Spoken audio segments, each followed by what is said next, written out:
Iya, sahabat sebentar.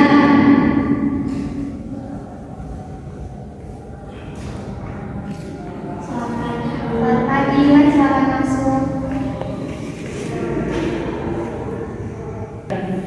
Mari sahabat duduk, terima kasih.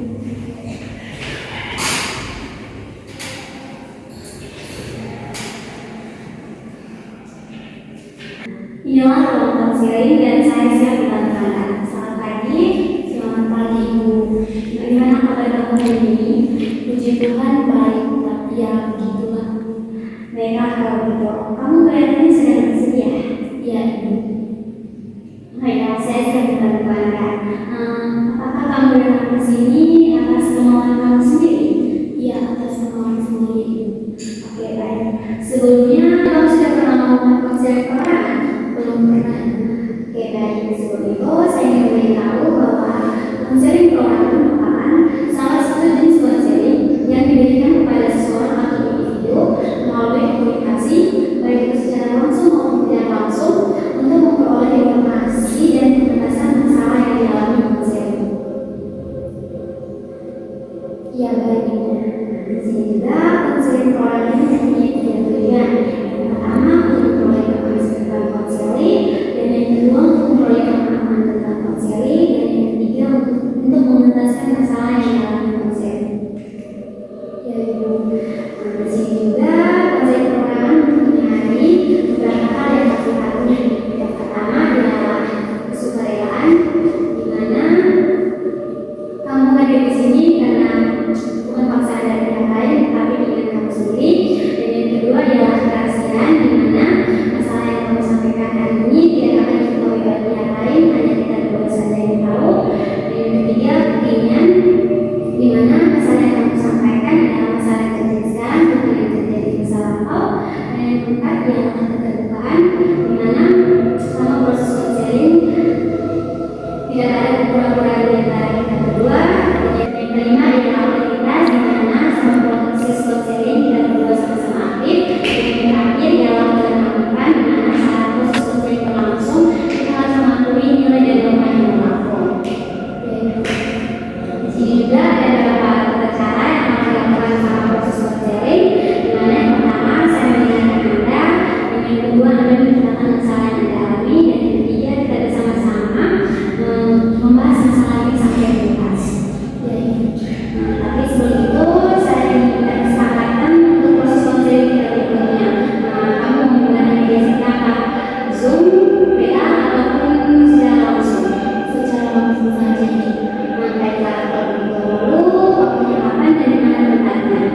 Minggu depan saja, tapi tempatnya tetap di sini saja. Oke, baiklah kalau begitu. Silakannya?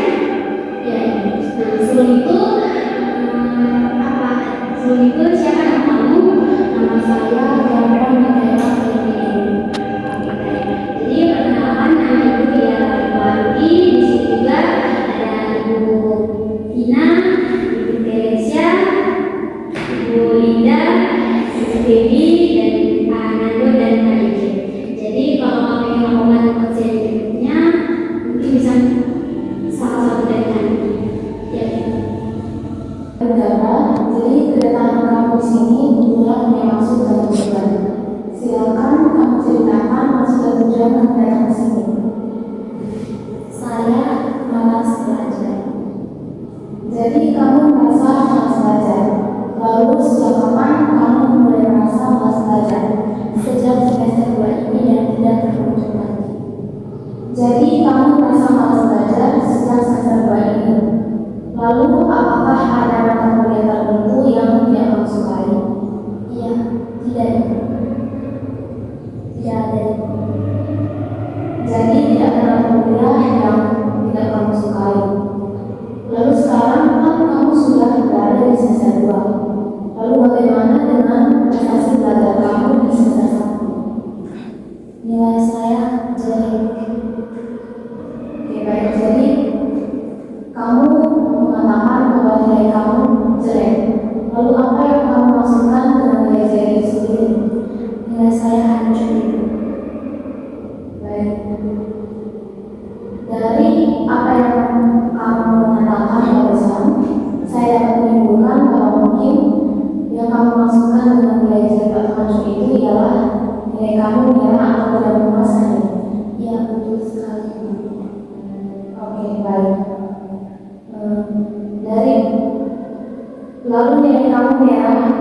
untuk semua mata kuliah atau pada mata kuliah tertentu saja?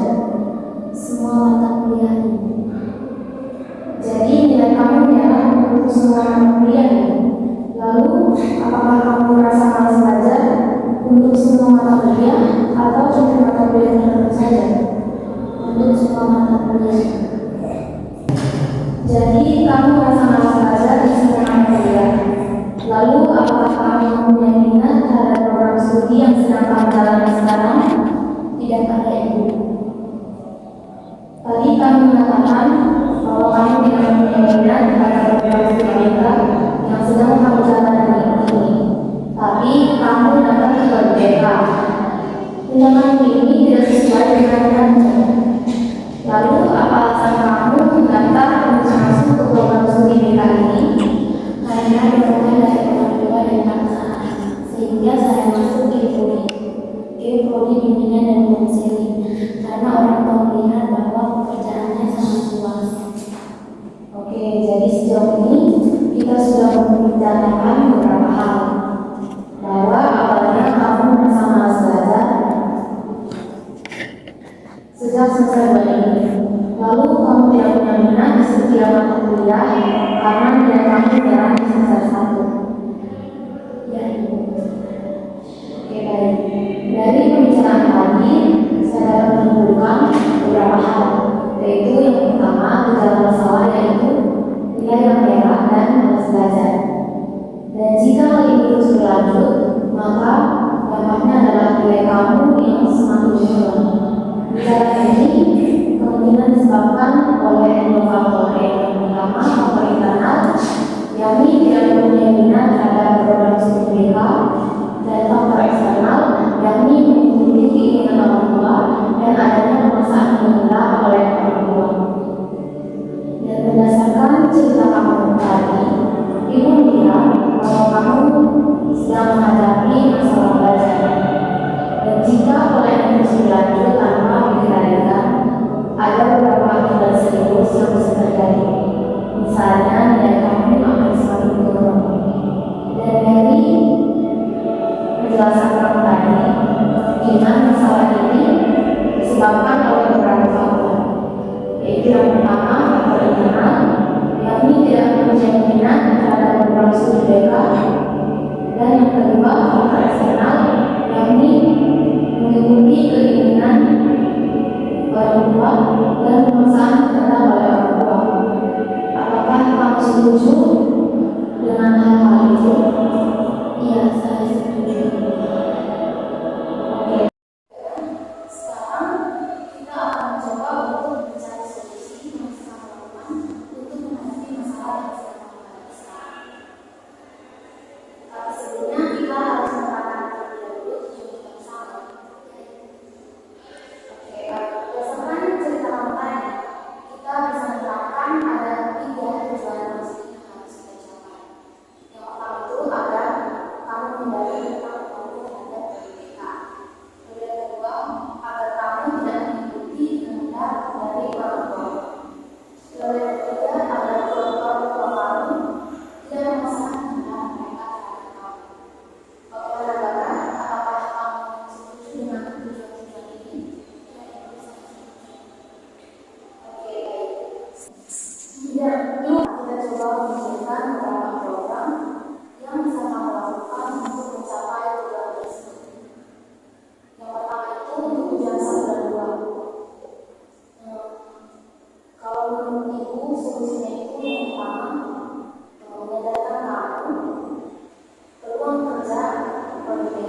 dengan alternatif solusi dari tujuan ketiga ini? Baik, Dara, sekarang kita coba analisis bersama ya, kira-kira apa saja keuntungan dan kerugian dari program-program yang sudah kita bahas sebelumnya. Oke, baik. Jadi untuk tujuan pertama dan kedua itu ada 3 program. Yang pertama itu mendatangkan tamu peluang kerja ekonomi yang sangat banyak. Itu punya 3 keuntungan. Yang pertama itu membuka wawasan baru. Yang kedua itu meningkatkan motivasi dari kamu. Lalu yang ketiga itu adalah mengurangi rasa terpaksa. Lalu untuk kerugiannya sendiri ada 2, yaitu yang pertama butuh waktu untuk proses kesadaran. Lalu yang kedua, tidak semua orang langsung termotivasi dengan informasi. Lalu untuk alternatif solusi yang kedua itu mendorong agar mutu terhadap program itu mempunyai 3 keuntungan. Yang pertama itu bisa menumbuhkan motivasi dari dalam diri. Lalu yang kedua itu mengarahkan kepada penerimaan diri. Lalu yang ketiga itu membantu membangun komitmen belajar. Lalu untuk kerugiannya itu ada 2, yaitu yang pertama butuh bimbingan jangka panjang dan yang kedua perubahannya tidak bisa. Jadi bagaimana Dara, apakah kamu setuju dengan keuntungan dan kerugian dari alternatif solusi tujuan 1 dan 2 yang kedua? Iya, saya setuju. Oke, baik.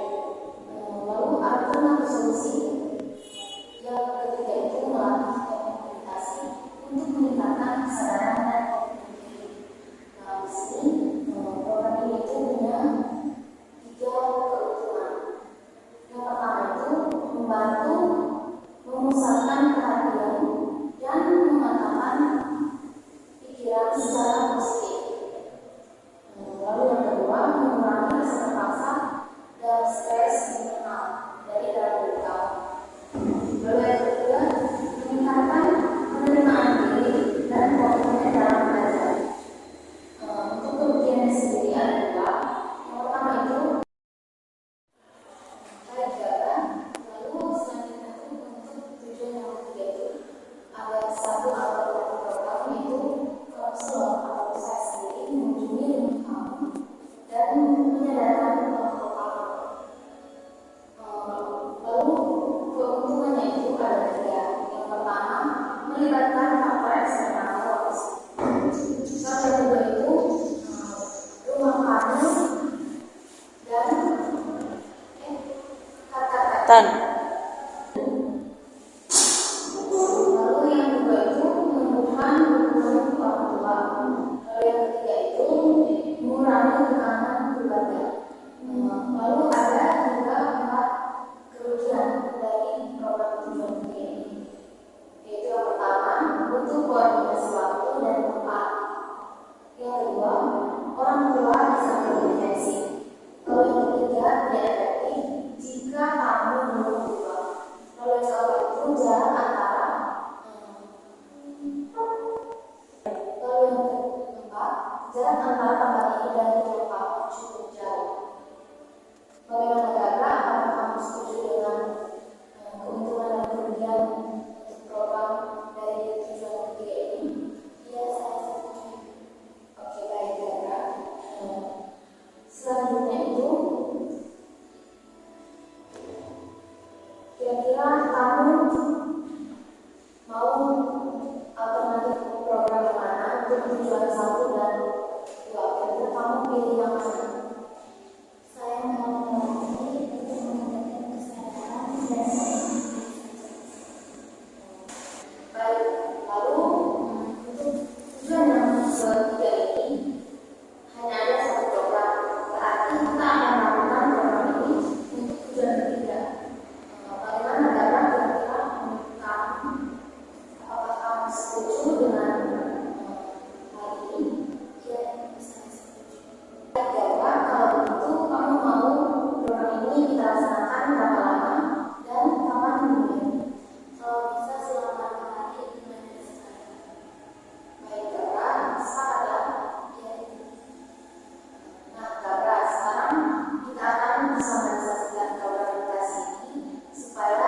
masa benar-benar sesuai dengan program ini, dan program ini juga bisa sesuai dengan kebutuhan dari belajar.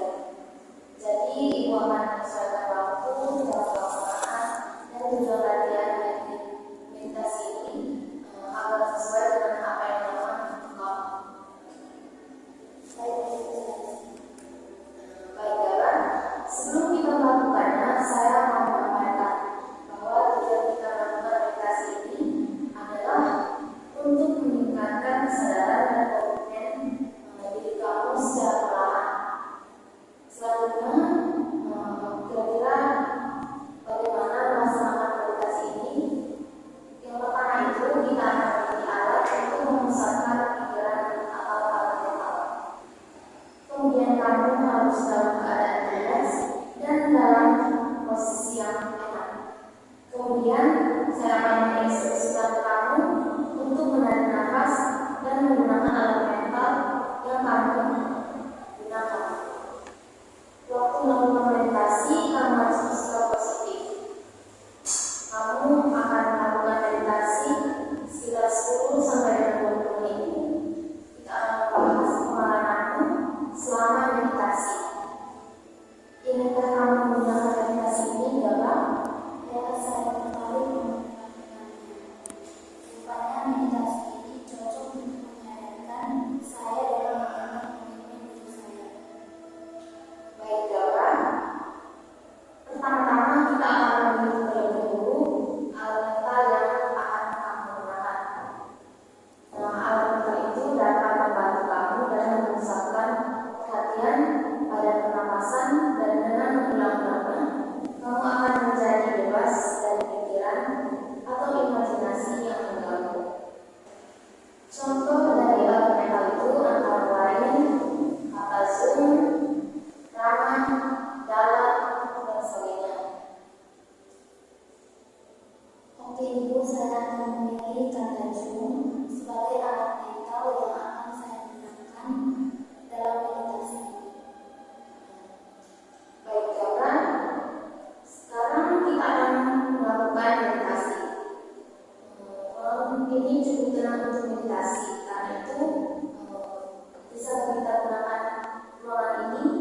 Bagaimana menurutmu? Baiklah, sekarang saya minta kamu dan kita berdua sama-sama duduk dengan meninggalkan kaki untuk mengambil posisi yang rileks ya. Ya, Ibu.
Zoom. Baik Dara, sekarang coba kamu lakukan ulang. Zoom. Zoom. Zoom. Baik Dara, di sini saya melihat bahwa kalau dapat melaksanakan meditasi. Karena itu, tiba saatnya untuk melakukan meditasi yang sebenarnya.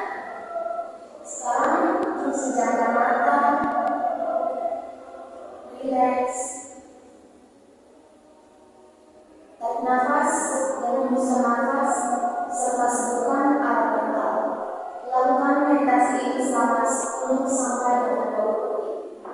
Setelah kamu menyelesaikannya, duduk dengan tenang. Kamu boleh terus menutup matamu dan kemudian membukanya. Tetapi kamu jangan berdiri dulu untuk beberapa menit.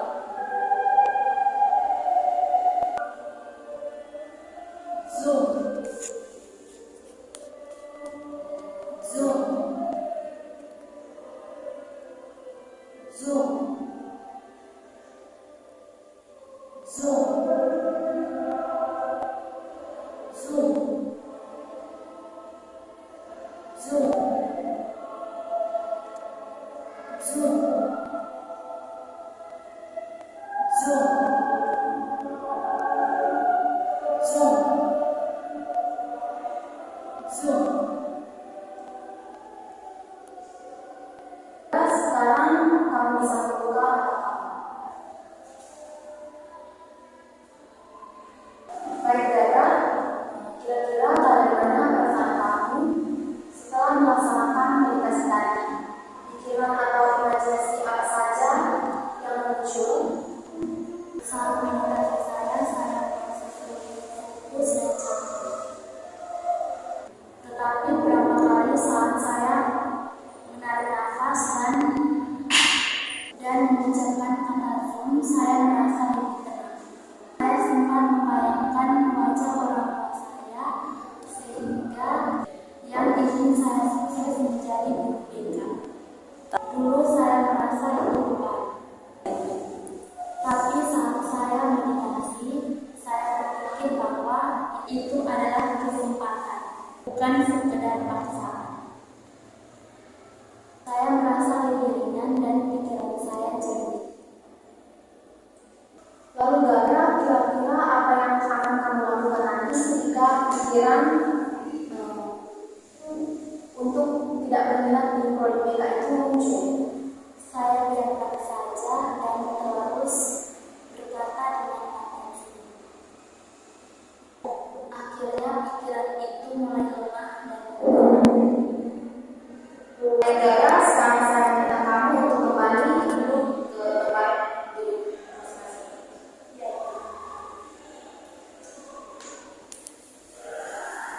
Bagus Dara, sekarang kamu telah berhasil melakukan meditasi. Sekarang bagaimana perasaan kamu tentang alat itu? Dengan latihan ini, saya merasa lebih mampu menerima keadaan saya, lebih sadar akan pilihan yang saya buat, dan perlahan-lahan mulai membangun kembali komitmen saya belajar lebih bijak. Baik Dara, kamu berhasil. Nah, agar kamu lebih berhasil lagi, maka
di sini kita sudah bicara cukup banyak. Nah, ada beberapa hal yang sudah kita bicarakan. Yaitu yang pertama itu jenis masalah yang kamu hadapi itu ialah masalah belajar. Nah, itu faktor masalahnya itu ada tiga. Satunya itu faktor internal dan duanya itu faktor eksternal. Nah, untuk faktor eksternalnya itu tidak mempunyai dan tidak berbeda, dan faktor eksternalnya itu mengikuti keinginan orang tua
keempat, berdasarkan 3 faktor penyebab masalah, kita mempunyai tujuan yang tercapai. Tujuan pertama itu agar kamu menyadari tentang minatmu terhadap UTBK. Lalu tujuan kedua itu agar kamu tidak mengikuti kehendak orang tua. Yang ketiga itu agar orang tua kamu tidak memaksakan kehendak mereka terhadap kamu. Kelima, kita sudah melaksanakan program untuk tujuan 1 dan tujuan 2. Dan sekarang kita belum melakukan program untuk tujuan ketiga. Bagaimana menurut kamu? Apakah kamu setuju dengan liburan ini? Ya, itu saya setuju. Oke, baik Gara. Nah, Gara, hari ini kita akan mengevaluasi. Kita akan melihat bagaimana hasil dan program yang sudah kamu jalankan selama seminggu ini. Sebelumnya saya ingin tahu apakah kamu menjalankan seluruh program selama minggu ini. Ya, menurut saya menjalankan sesuai dengan jadwal. Bagus. Jadi kamu sudah menjalankan program itu sebelumnya. Sekarang mari kita simpulkan sedikit ya. Dari program tersebut kita ingin melihat apakah kamu mulai memiliki ketertarikan pada program UTBK yang sebelumnya kamu rasa tidak kamu minati. Sekarang saya ingin kamu menjawab beberapa pertanyaan. Yang pertama, apa yang kamu peroleh dari program seminggu kemarin setelah menjalani program ini? Awalnya ragu, tapi setelah tahu lebih banyak, saya mulai merasa tertarik dan tidak terlalu terpaksa seperti sebelumnya. Baik, Gara. Setelah mengikuti program ini, kira-kira apa harapan kedepannya terhadap studi kamu? Saya harap bisa lebih sering belajar, menerima berbeda, dan bisa bantu orang seperti yang dilakukan dari senior. Baik, Gara. Sekarang kita telah melihat bahwa kamu sudah mengalami perubahan positif. Mari kita buat kesepakatan baru. Kamu bersedia melakukan proses belajar dengan lebih serius dan terbuka terhadap program studi kamu? Ya, saya bersedia. Bagus. Kalau kamu ada kendala lagi di masa depan, kamu bersedia datang untuk konsul lagi. Ya, saya siap datang lagi jika butuh bantuan. Baik, Gara. Berikutnya adalah kamu tetap memelihara dan ini. Saya minta kamu untuk membuat jurnal singkat setiap minggu tentang hal baru yang kamu pelajari dan rasakan tentang program studi kamu ini. Bisa ditulis tangan ataupun tulis. Lalu kita bisa evaluasi setiap 2 minggu. Baik, Ibu, saya akan mencoba. Baik, Gara. Jika nanti kamu merasa masih punya kendala lain, seperti konflik dengan orang tua atau masalah lain, kamu bisa datang lagi ke sini. Baik, Ibu, saya bersedia. Baik, Gara. Saya sangat senang melihat kemajuan kamu hari ini. Kamu sudah mau terbuka, menjalankan program komitmen, dan mulai menemukan ketertarikan pada program studi ini. Terima kasih, Ibu, atas bimbingan dan waktu. Sama-sama, Gara. Semoga Tuhan menyertai langkahmu ke depan. Dan mari kita tutup pertemuan ini dengan doa. Kita berdoa mulai.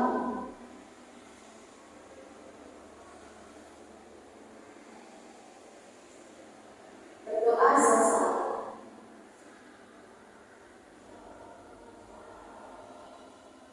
Baik, Gara. Sampai bertemu di kesempatan berikutnya. Baik, Ibu, terima kasih.